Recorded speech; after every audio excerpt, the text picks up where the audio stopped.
Do I have to initiate this shit? I'm jumping on this. Hey.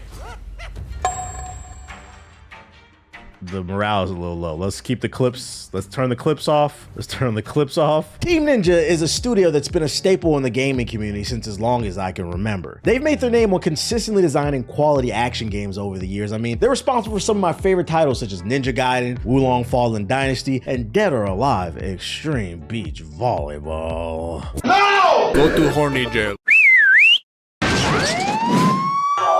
Recently, they released a new game called The Rise of the Ronin, and the hype for this game was real leading up to the release. But upon playing it, I walked away feeling conflicted. The Rise of the Ronin is a good game, but it definitely could have been better, and I'm gonna dive deeper into that concept later into the video. Before we do, quick disclaimer. The following video is not a full review. At the time of this recording, I am only a few hours into this game. This video simply contains some first impressions and general info on Rise of the Ronin, so feel free to take everything I say with a grain of salt. How I feel about this game now may not be how I feel about it by the time I reach the end of the game. And with the disclaimer out of the way, here's everything you need to know before you install Rise of the Ronin. Rise of the Ronin is an open-world third-person action-adventure RPG that draws inspiration from several major AAA games. It's available right now exclusively for the PS5, but don't be shocked if one day it makes its way to PC, seeing as that's the current trend with PS5 games. As stated earlier, Rise of the Ronin is developed by Team Ninja, who is responsible for games such as the recently released Wulong Fallen Dynasty. Rise of the Ronin takes place in Japan during the turn of the century. It's the industrial age, and the West is making advancements in technology while Japan still struggles with their identity. Half the country wants to embrace these advancements, but the other half believes the West are wolves and should adhere to their traditions. This leads to a culture clash, with many Japanese people cutting under the table deals with the West as their personal interests outweigh the needs of Japan. You play your own created Ronin traveling the lands and getting themselves involved in the current political clash of the country. I believe the foundation of the story is interesting, but I haven't played the game enough to know whether or not that foundation will eventually pay off. What I can comment on is, although the general concept of the story is interesting to me, the production behind it is a bit rough. I'm okay with this game basically being an up-res PS4 game in terms of texture quality because it runs buttery smooth at 60 FPS. But what I will say sucks is the facial animations and the voice acting. Faces are very stiff in this game and the voice acting is very flat. It makes a dire situation feel less dire and immersive because the characters aren't delivering the lines with any type of emotion. I also wish Team Ninja would have promoted the character creator inside of this game. As mentioned earlier, you play as your own custom Ronin, but I swear nowhere in the developer diaries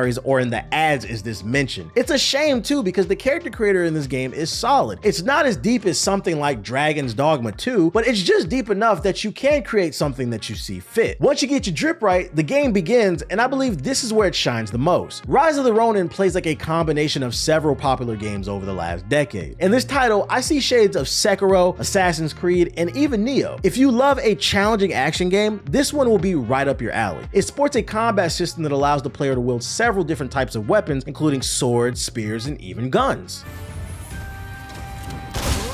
Problem solved.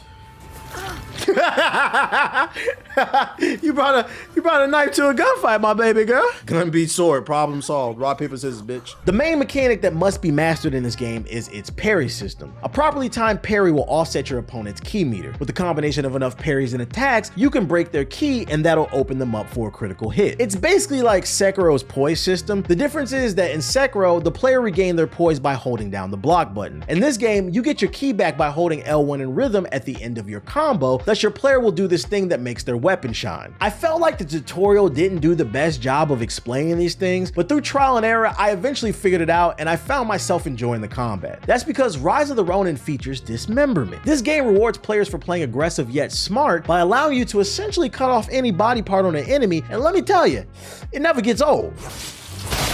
What the fuck? Oh shit, we are destroying colonizers. Let's go. Hell yeah, take that shit back to America. On top of that, you can achieve several different fighting styles that lead to various special moves that are tied to your triggers. Rise of the Ronin also sports a large skill tree that promotes different play styles, including one that improves your outcome during the story portions of the game. During cutscenes, your hero is given dialogue options, and those options affect the outcome of the current situation. I just wish that you didn't play a silent protagonist. This is especially a weird decision considering the fact that during the player creation narration portion of the game, it lets you choose a voice. And on top of that, once you unlock your safe house, you're encouraged to speak with your teammates. There you get to know them better, boost morale, and even earn gifts for yourself. The thing though is that all this is done through dialogue options. Think of it as like a watered down loyalty mission type situation from Mass Effect. It's just sad that once again, your voice serves no purpose other than for some grunts during combat, and occasionally you'll speak and you'll never even expect it. It throws you off. But I will say, the good news is that through all this dialogue, you do receive partners. See, throughout your adventure, you'll meet NPCs that'll join your team and they'll help you during select missions. During these missions, a menu will pop up and you'll be given the option to run the mission solo with AI, or you can run co-op with up to 3 friends. If you don't have anyone to run with, that's not a problem either, because there is matchmaking if you can stomach playing a stealth action game with some randoms. Let me see outfits. Okay. Oh, hold up. Yo, let me see your fit. Yo, what the fuck? I don't know how to do that. How do I do that? I'm banning anybody who clips that. I'm banning anybody who clips that. I'm banning anybody who clips that. I'm banning anybody who clips that. I'm banning anybody who clips that. I didn't know how to do it. I just didn't know how to do it.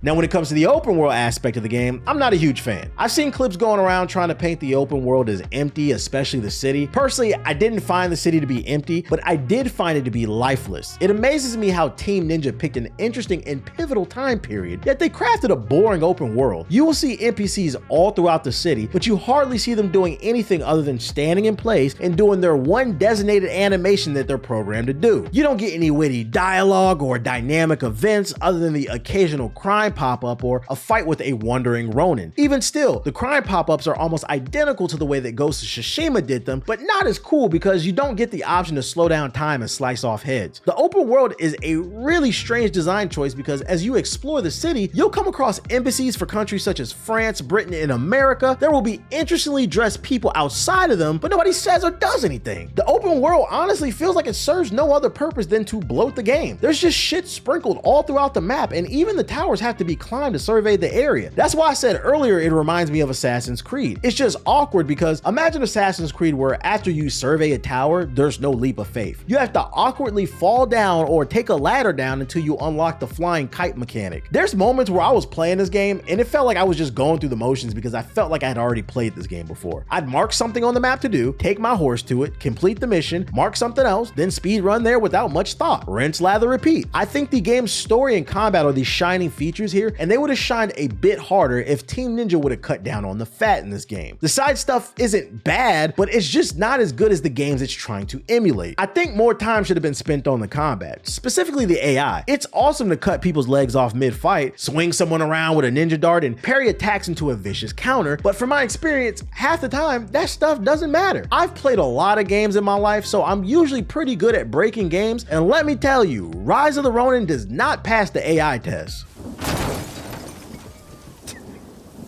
This AI is awful. The AI in this game is dumb as rocks. The people you fight are just hyper aggressive and they're programmed to usually not leave the area you found them in. Because of that, the AI is predictable and it makes it easy to manipulate them, which is a shame to see because this is supposed to be a challenging game. Instead, what you have here is a game where you can use your ninja dart to pull someone up on the roof with you, slit their throat, then run away until the others stop searching for you, which usually doesn't take that long. Repeat that process until everyone is dead and problem solved. Now, you can't do that in every situation, but when it's available, stealth can be very cheesy. Just think of all the times you played Assassin's Creed and you hid in a pile of hay right next to some guards after they heard you. They search for 10 seconds, then they say, must have been the wind. Once again, this is disappointing because this is supposed to be a challenging game that forces the player to use every tool in their arsenal. Who needs to do all that when you could just manipulate the AI as stated earlier, or just shoot people in the head if you have ammo? And to add insult to injury, this game is buggy.